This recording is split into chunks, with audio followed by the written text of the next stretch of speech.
Oromiyaan tun biyya taatee gartee walabaa taatee impaayera Itoophiyaa irraa adda baatee ifiin ifaa bulchinu. Oromiyaan tun Itoophiyaa jala deebi'uu qabdii jennee humnaan waan dhuftee uummanni Oromoo ni eeyyame. Kabajamtoota daawwattoota keenya kun barkoo miidiyaadha. Barkoo miidiyaa keessanii arras sagantaa adda akkuma dura isin gahaa turretti sagantaa qabannee dhufne sagantaan irra qabannee dhufne waa'ee haala gartee biyya teenya keessa jiru biyya teenya akkuma beektan haalli nageenya sii haala gartee uffata keessa jirti namni duumessi gartee wal waraansaa yookaan immoo duumessi waraanaa meeshaa guuttatee duumessi akkana gararraa jira.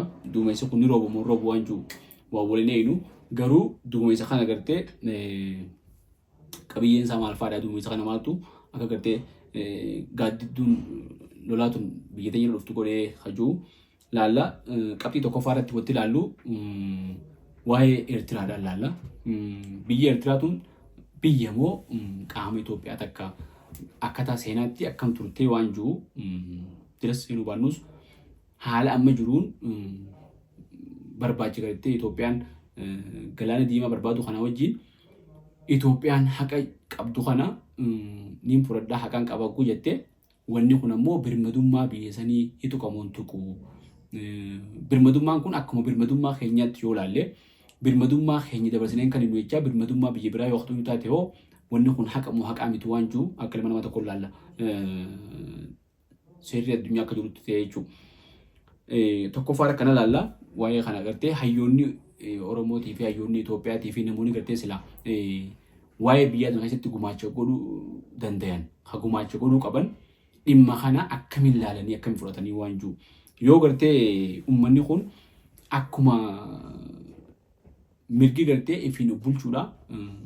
Chaartara gartee yoo inni keessattis eeggamaadha. Seera idil addunyaa irratti eeggamaadha. Biyyi takka gartee daangaa siitii fi birmadummaa sii kabajsiifachuu dandeessi. Daangaa walii kana waliin kabajuun ammoo dirqama. Yoo dirqamni kun cabe immoo itti gaafatamummaatu jira. Gartee seera addunyaatiin ala garuu immoo haalawwan itti gartee birmadummaan sun cabuu dandeessu jira ta'a jechuudha. Kanaaf qabxii duraa irratti gartee Eertiraan ilaalcha gartee mootummaa Eertiraa Shaabiyaa qofa osoo hin ta'in uummanni Eertiraa hoo gartee Itoophiyaan galaana diimaa kanaan yookaan immoo buufata doonii asab kanaan fudhadhu jettu uummanni Eertiraa bifa akkamiin ilaalaa miira akkamiin ilaalaa hajjattus laallaa jechuudha dura irratti hanga tokko gartee hubannoo jirtu wajjin. Lammaffaa irratti immoo lolli kaabaa kun TPLF fi mootummaan gartee eega waliigaltee Pirootoriyaa godhan waggaa lama ga'u jirraan se'a. Waliigalteen tunu jiru ooluu dhabdee hanga ammaa duumessa gartee waraansaa akka gartee ammaan dura dabarsan dhufee gaaddidduun gartee nurra geessee jirti jechuudha. Torbaan dabara kana keessa gama Afaariin dhukaatii banamee moortarii fi gartee dhukaatii gurguddaan banamee gama TPLF irraa uummata gartee Affaar irratti banamee toora aanaa 8 maalii kanatti qabatan. Sanbooda mootummaan federaalaa gartee dirooniidhaan humna TPLF gartee warra TDF jedhaniin kana darbatee mootummaan dirooniidhaan darbatee jechuudha. Kun jechuun gama lachuutiin walimachuu jira. Mootummaan federaalaa isaan himataa gartee TPLF isaan himatanii waan mootummaan himatuuf isaaniif deebisaa kananii gama lachuutiin waan kana jira. Qabxii lammaffaa kana. Qabxiin sadaffaa immoo waa'ee gartee Jawaarii fi siyaasa Oromoo keessatti Jawaarii fi namoonni gartee duraan Jawaarii wajjin jiran namoota duraan Jawaarii wajjin gartee siyaasa keessatti waliin qoodichaa deeman keessa nama tokko akka fakkeenyaatti kaasa. Anaatu kaasee miti namni sun isaatu waan siyaasaa gartee yeroo dheertuudhaaf callisee ture ammaan tana immoo kaasee waan saniin gartee qabxii isaan gartee akkuma isaan kaasaniitanis kaasee walumaan kaafna jechuudha. Kan dhumarraa waa'ee araara gartee waboo fi mootummaati. Araara waboo fi mootummaa hedduu araaraaf marsaa sadaffaadhaa eegalamuun eegalee waan jiru miidiyaa hawaasaa irra gartee odeeffannoo garaagaraa deemu jira. Waan kana waliin ilaalla jechuudha. Tokkoffaa irraa eegallu kaduraa waa'ee gartee Eertiraati. Uummanni Eertiraa eega Itoophiyaa irraa bahee biyya tahee if danda'ee jiraachuu jiru waggaa 30 olii 93 kan gartee isaan dandanichi baanii waggaa dheeraa lakkoofsanii uummanni kun waggaa dheeraa kana akka biyyaatti bulu jiran abbaa irree jala bulu jiranii mirga isaanii gartee dhabaniiti mirga namummaa fi dimokiraasii dhabanii bulu jiranii haala hamaa keessa bulu jiran biyya gartee teknooloojiidhaanis duubatti haftuudha bilisummaa yaadaan jirtu yaada fi ibsachuun hin jirtu wal morkiin paartiilee adda addaan jirtu shaabii uumaatu bulchuu jiran gammaa jechuun filannoon hin jirtu haalli hundi ulfaataadha jechuudha dinagdeen biyyattii gartee guddina irra jirtu dargaggoonni ni baqatanii namoonni gartee yaada faallaa qabu hundinuu tarkaanfii fudhatamaa dargaggoonni hundinuu akkuma gartee biyya Israa'elitti leenjii waraanaa fudhachuun dirqama waraana deemanii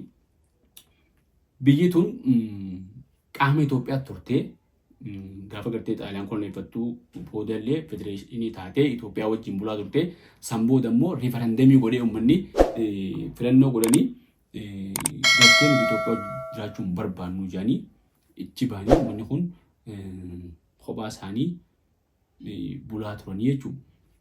Mootummaan ammoo boortaan qabuudhaaf mootummaa Itoophiyaa boortaan godhuudhaaf yaalii godhee tattaaffii godhee isaanillee gartee firraa ittisuudhaaf yaalii godhanii biyyi sun biyya taatee haftee jechuudha. Biyyi sun biyya taatee eegaa haftee booda waliigaltee godhanii baruma gartee wayyaanee kana keessa asab kana fayyadamaa turan. Amma asab san fudhachuudhaaf Itoophiyaan biyya san weeraruun isii akkaataa gartee birmadummaa akkaataa ilaalcha ilma namaatiin bilisummaan gartee tanuma fi barbaannu yoo taate biyya saniifoo bilisummaa isaanii sanni sarbu waan jiruun namni hundi kaasuu qaba jeetii yaadan. Namoonni hayyoota jedhan namoonni namoota gurguddaa gartee siyaasaa mirga uummata tokkootiif falman mirga uummata Itoophiyaatiif yeroo falman mirga uummata Eertiraallee ilaalcha keessa galfachuun dirqama na fakkaata.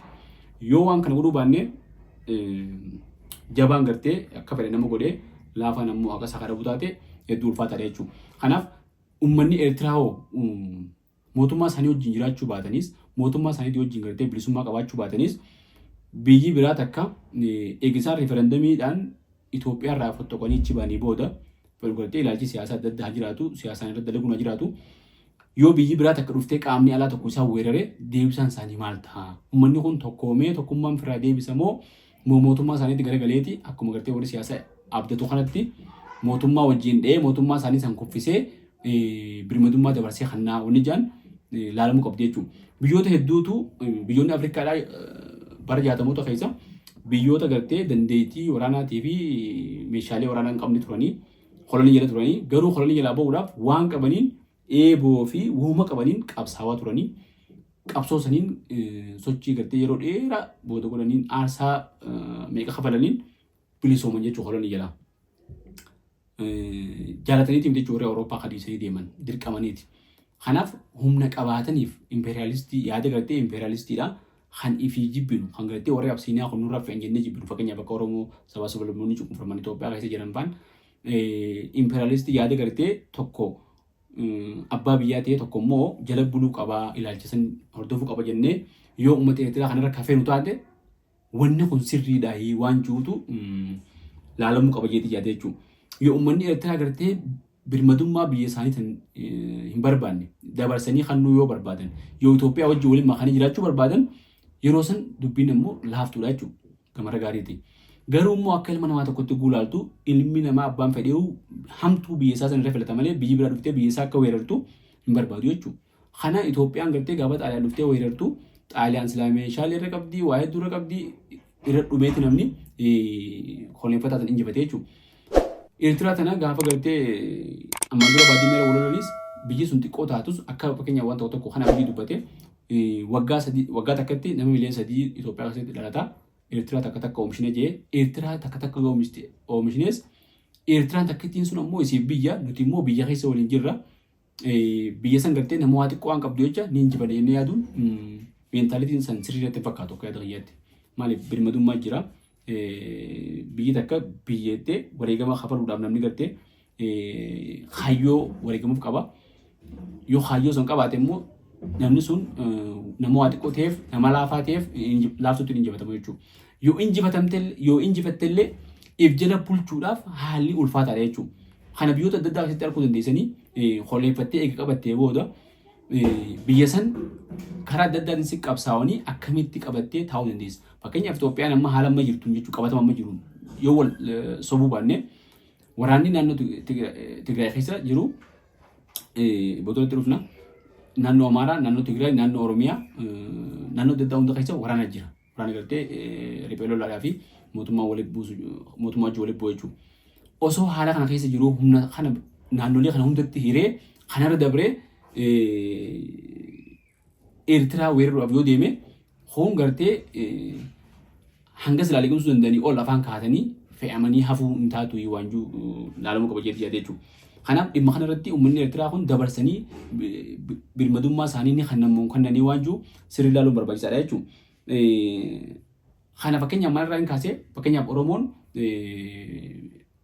dhaabni ABO akkaataan itti amanuu ture Oromiyaan tun biyya taatee gartee walabummaa barbaannaa biyya gartee walabaa taatee impaayera Itoophiyaa irraa adda baatee ifiin ifaa bulchinu waanjuu kaayyoon jalqabaa jechuudha. Akkaataa gartee warri wal dhaban isaan keessa ilaalcha adda addaa jiraatu malee Itoophiyaa wajjin dimookiraasiin jiraannaa warra juusaa jiraatu malee kaayyoon gartee gama irra guddaa kan jiru sanii jechuudha.